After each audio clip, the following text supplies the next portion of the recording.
One of the prettiest and best kept stations on the line was Bere Ferrers, and even today the station retains its southern region character, serving the Tamar Valley Line, with its old station buildings having been converted to a private dwelling house by Chris Grove.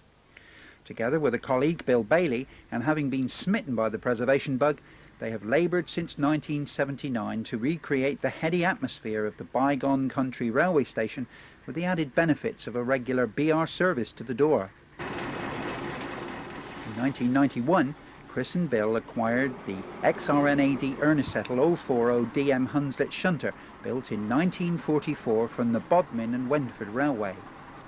After a complete repaint and mechanical and electrical overhaul, this engine is now operational on the privately extended line, where it is only a few miles from its original home. For the future, plans to expand the site into a railway museum are now underway, with the emphasis on offering hands-on experience through schools and other youth organisations to the younger generation, giving them an opportunity to handle the machinery of an age now past.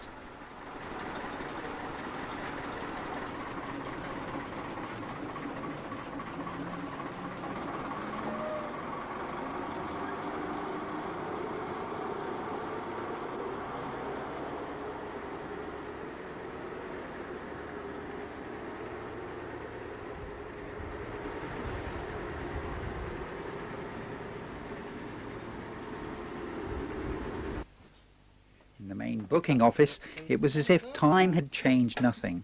Obtaining the ticket in this way reminded me again of my school days and the journey from St Budo to King's Road. Not only has the station retained much of its former southern region character, but Chris Grove also obtained the former LSWR SR signal box from Pinhoe in Exeter on the former Salisbury to Waterloo main line. It represents a typical country station box, and whilst originally built in the 1860s, is similar to the original Bere Ferrers box, having the same number of levers. The atmosphere on the day we filmed was unforgettable, with the added bonus of a BR unit approaching the station to stop at the request of a passenger. In discussion with a colleague a few weeks ago, we contemplated the thought of steam again being used on this section of line.